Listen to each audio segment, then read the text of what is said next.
The book I read was Persepolis by Marjane Satrapi. It's about the author's life when she was a little girl in Iran. It was during the time when the Shah was being overthrown and when the Islamic people had a revolution. There were a lot of protests, and it was really hard and confusing time for a little girl to grow up in. What I want to talk about is that Persepolis is different from most novels that you read in a class setting because it is a graphic novel. At first, I was like, how can this be a real novel? It's just like a comic book like Batman or Superman. But when I started reading it, I realized how much history was in it and how much of a real story there was. But instead of being like a boring history book, it was told through Marjane's eyes. Now Marjane, or Margie for short, is the main character who's a smart, sassy little girl. She really likes to speak her mind about everything, but she's still really smart. She wants to know all about what's going on around her in Iran. And really, the character Margie and the fact that it's a graphic novel made the book a whole lot more interesting than I thought it would be. So back to the thing about the novel that I wanted to talk about. What's so good about it being a graphic novel? Well, first, instead of having to imagine what the things would look like to happen in the book, you can see the pictures, and the pictures are really simple and easy to understand. Also, with it being a graphic novel, it can attract a whole lot more different readers. Like, there are some people who don't like to read long, boring, wordy books, and they would be more likely to read this because there's not as many words. Or even younger kids would like it more because they like pictures better than words. Another thing is that the drawing made the concepts easier to understand than in most novels.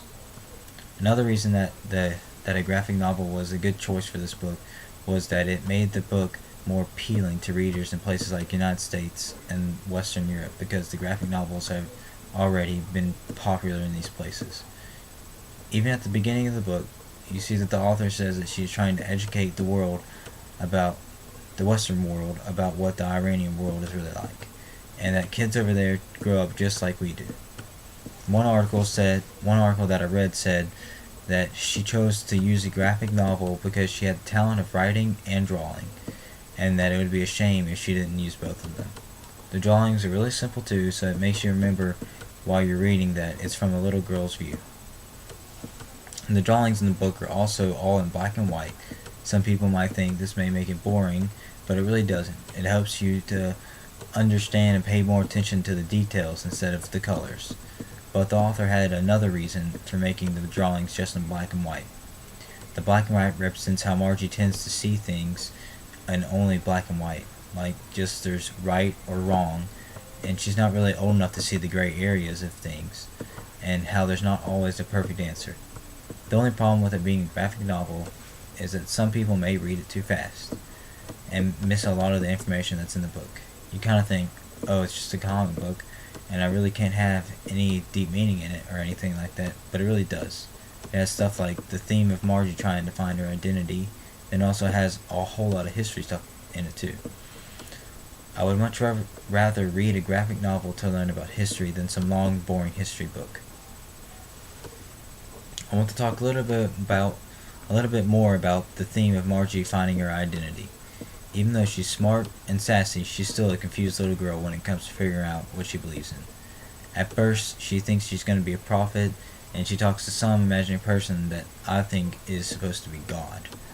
Later, she begins to lose her faith when she learns more about the revolution going on.